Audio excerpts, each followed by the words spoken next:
एक सवाल जो आज भी इंडिया के सबसे बड़े रहस्यों में से एक है। 23 अगस्त 1945 एक प्लेन क्रैश होता है ताइवान में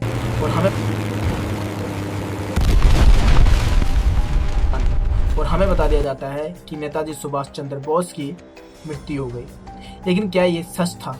क्योंकि 80 साल बाद भी इंडिया की गवर्नमेंट ने उनकी मौत की ऑफिशियल इन्वेस्टिगेशन कंप्लीट नहीं की। क्यों?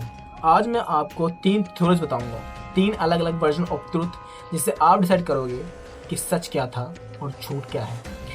पहले थोड़ा सा बैकग्राउंड समझ लेते हैं, जिससे आपको पता चलेगा कि ये सुभाष चंद्र बोस थे कौन, ताकि आप समझ सको कि आखिर कहानी में चल क्या रहा है। सुभाष चंद्र बोस एक ऐसा नाम जो ब्रिटिश एम्पायर को सीधा टक्कर देता था, जो उनसे सीधा चैलेंज करता था।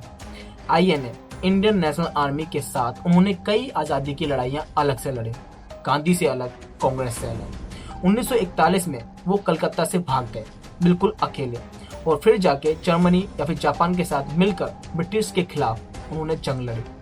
ब्रिटिश उन्हें टेररिस्ट कहता था और हम उन्हें नेताजी बॉस।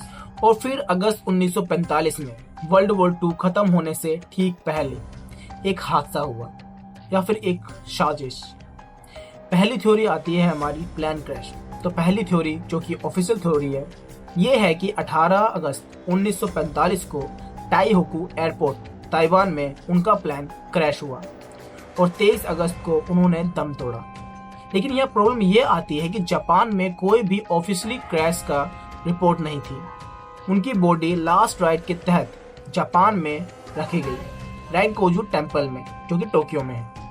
और आज भी इंडिया ने कभी ऑफिशियली उनकी एशेज वापस नहीं ली। क्यों? मुखर्जी कमीशन जो 2005 में हुई थी, उसमें कहा गया कि क्रैश की कोई भी कन्विंसिंग एविडेंस नहीं मिली, और सबसे बड़ी बात, उस प्लान में जो लोग थे उनमें से कुछ ने सर्वाइव भी किया है, जिनकी डिटेल स्टेटमेंट आज तक रिकॉर्ड नहीं हुई। क्यों? ये सवाल आज भी अनआंसर्ड है। अब आती है हमारी दूसरी थ्योरी, रशियन कनेक्शन। सबसे शॉकिंग थ्योरी, क्या बोस रशिया में कैद हैं? अगर ये थ्योरी सच है तो हो सकता है कि ये इंडिया की सबसे बड़ी पॉलिटिकल कॉन्स्पिरेसी में से एक हो। कुछ हिस्टोरियन और फॉर्मर इंटेलिजेंस ऑफिसर का मानना है कि बोस ताइवान में नहीं मरे, बल्कि वो रशिया चले गए, सोवियत यूनियन, स्टालिन के पास ब्रिटिश के खिलाफ हेल्प मांगे, और वहां पर स्टालिन ने उन्हें गिरफ्तार कर लिया, पॉलिटिकल प्रिजनर बना दिया और शायद कभी वापस नहीं जाने दिया। ये सारे सोर्स मिलते हैं अनुसार जर्नलिस्ट और चंद्रचूड़ घोष की रिसर्च से। India biggest cover up book 1968 में समर गुहा, एक इंडियन MP ने पार्लियामेंट में क्लेम किया कि उन्होंने एक सोवियत गुल्ग में एक ऐसी चीज देखी जो बोस से रिलेट करती है। गवर्नमेंट ने इन्वेस्टिगेशन रिफ्यूज कर दी। अगर ये सब सच था तो सवाल ये उठता है कि नेहरू गवर्नमेंट को पता था और उन्होंने उनकी जानबूझकर ये सारी बातें छुपाई, क्योंकि बोस की वापसी उनके लिए पॉलिटिकली डेंजरस थी। अब आती है हमारी तीसरी थ्योरी, गुमनामी बाबा। ये सबसे मिस्टीरियस थ्योरी है। क्या बोस इंडिया में ही छुपे थे?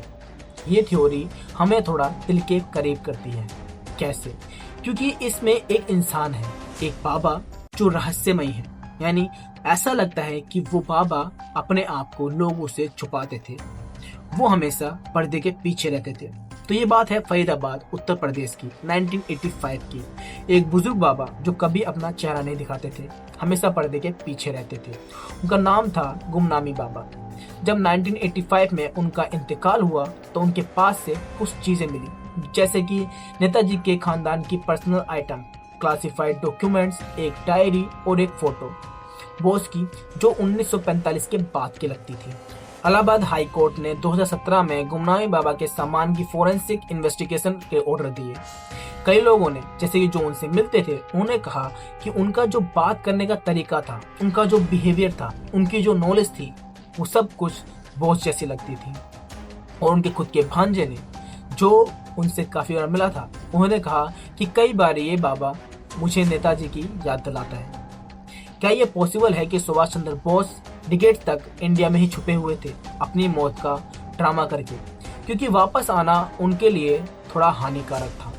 2015 में 70 साल बाद मोदी गवर्नमेंट ने नेताजी से रिलेटेड क्लासिफाइड फाइल्स डिक्लासिफाई की। 64 फाइल्स पब्लिक थी, लेकिन इन फाइल्स में कुछ भी नया नहीं मिला। सबसे सेंसिटिव इंफॉर्मेशन जो ब्रिटिश और रसिया से रिलेटेड करती थी वो आज भी सील्ड है। क्यों? आरटीआई एक्टिविस्ट ने मांगा कि सारी फाइल्स को डीक्लासिफाई किया जाए। कुछ रिक्वेस्ट आज भी पेंडिंग में है। एक डेमोक्रेसी में 80 साल बाद भी एक फ्रीडम फाइटर की मौत के डॉक्यूमेंट्स क्लासिफाइड हैं। ये अपने आप में एक जवाब है, चाहे आप कोई भी थ्योरी मानो।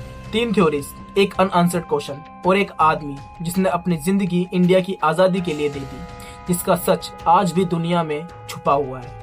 मुझे नहीं पता कौन सी थ्योरी सच थी, लेकिन मैं ये जरूर जानना चाहता हूँ कि एक आज़ाद देश में एक आज़ाद नागरिक होने के बाद भी हमें हक है कि हम अपने हीरो की असलियत को जान सकें, उसकी मौत का राज जान सकें। तो कमेंट में बताओ कि 3 थ्योरीज में से आपको कौन सी सबसे अच्छी लगी, किस पे आपको यकीन होता है। और अगर आपको लगता है कि ये सच बाकी लोगों को भी पता चले, वो भी अगर इस चीज़ के हकदार हैं, तो इस वीडियो को शेयर जरूर कर देना। तो मिलते हैं किसी और वीडियो में किसी और हिस्ट्री के साथ।